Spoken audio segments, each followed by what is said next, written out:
Povestea baghetei.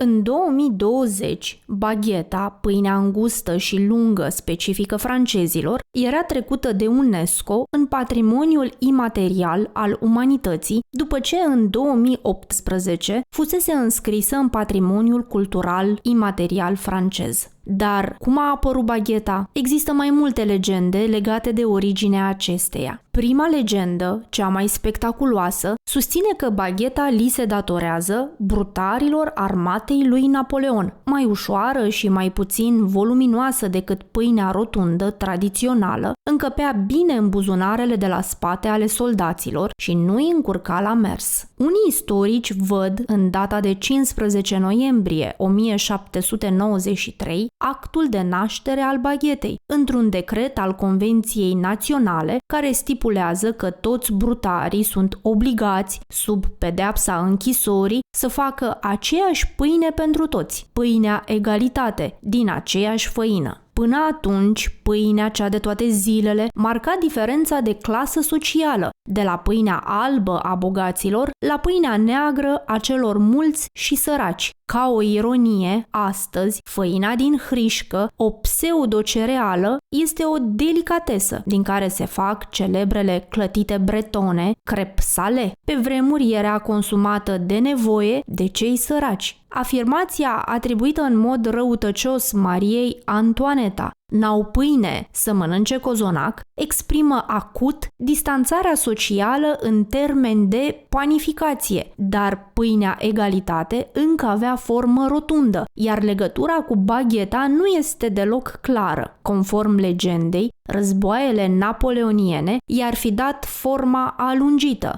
La cât de bogată este moștenirea lui Napoleon, nu e de mirare că, pe lângă codul civil sau penal, prefecturi și bacalaureat, îi se atribuie și inventarea baghetei. Totuși, legătura dintre baghetă și Revoluția franceză nu prea stă în picioare. A doua legendă afirmă că bagheta ar fi fost adusă în Franța de un austriac stabilit la Paris în 1837. Brutăria vieneză a acestuia se află la originea cuvântului viennoiserie, prin care se desemnează atât produsele de patiserie, foietajele, printre care celebrul croissant, cât și arta preparării acestora. Deloc flatant pentru francezi, la fel ca etimologia contestată a cuvântului bistro, pus pe seama cazacilor staționați la Paris în 1814, care și-ar fi dorit să fie serviți repede, bistro. O bună parte a patiseriei franțuzești se pare că are origini austriece. Maria Antoaneta, ești răzbunată!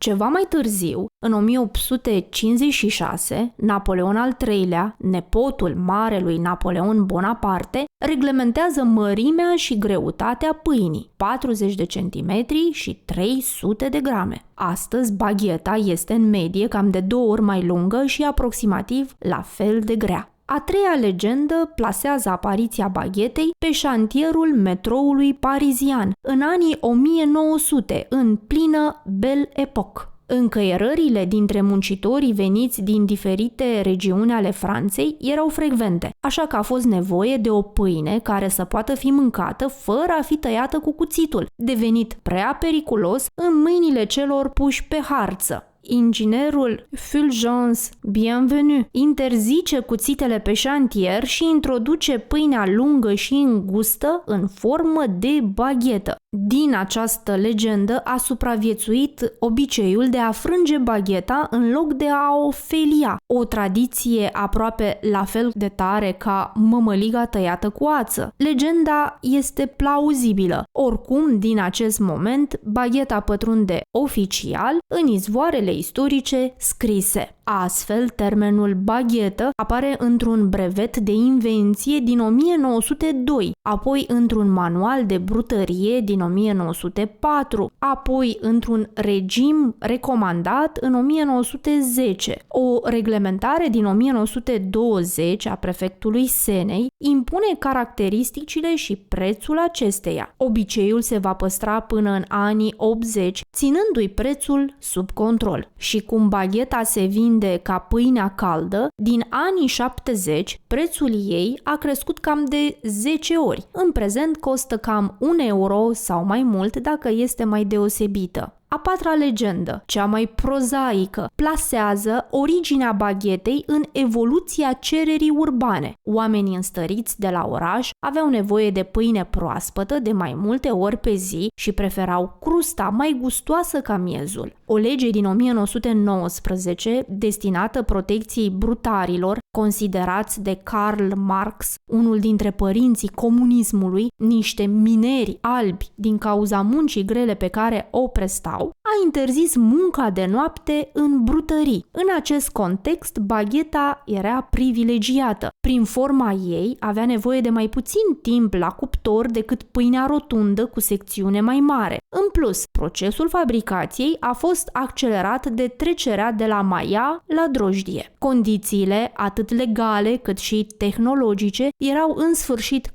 coapte pentru apariția baghetei de astăzi. Bagheta, așa cum o cunoaștem, a devenit cu adevărat populară după ridicarea restricțiilor din timpul celui de-al doilea război mondial. Cu o mare varietate de ingrediente și în consecință de gusturi, bagheta este unul dintre simbolurile identitare actuale ale Franței, dar mai ales ale Parisului, emblemă coborâtă deseori la nivel de stereotip sau clișeu, alături de șampanie, croissant sau brânzeturi cu mucegai nobili, ori de beretă sau de tricoul cu dungi numit marinier, pe un fundal sonor de acordeon. Un decret relativ recent, din 1993, limitează ingredientele pâinii tradiționale franțuzești la făină de grâu, apă, sare, drujdie sau maia, cu foarte puține adaosuri permise, de numai 5 la număr. O lege din 1998 vine și ea în sprijinul brutarilor tradiționali, rezervând denumirea de boulangerie, brutărie, celor care, asemenea părinților lui Marinette din seria de desene animate Buburuza și Motan Noir, transformă ei înșiși ingredientele în produse de panificație, chiar la locul de vânzare și uneori sub privirea clienților. Multe brutării pariziene tradiționale sunt în același timp patiserii sau cofetării, iar bagheta congelată de la Lidl, Mega sau Cora pur și simplu nu e baghetă. Croyez-moi, e o blasfemie după standardele franțuzești. Francezii ar consuma zilnic circa 30 de milioane de baghete. Altă statistică indică un consum de 320 de baghete pe secundă, un pic peste 27 de milioane pe zi. Doar algerienii ar consuma și mai mult, peste 48 de milioane de baghete pe zi. Pentru milioane de oameni din întreaga lume, bagheta se înscrie într-un ritual zilnic cu arome de dimineți pariziene și potențial uriaș de madlenă prustiană. Ca să vezi, data viitoare când vei cumpăra o baghetă aburindă, îți vei aminti, negreșit, că printre ingredientele ei neaflate pe nicio listă oficială se numără tot ce ai trăit până în acel moment,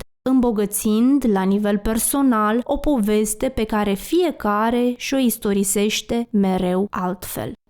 Povestea baghetei.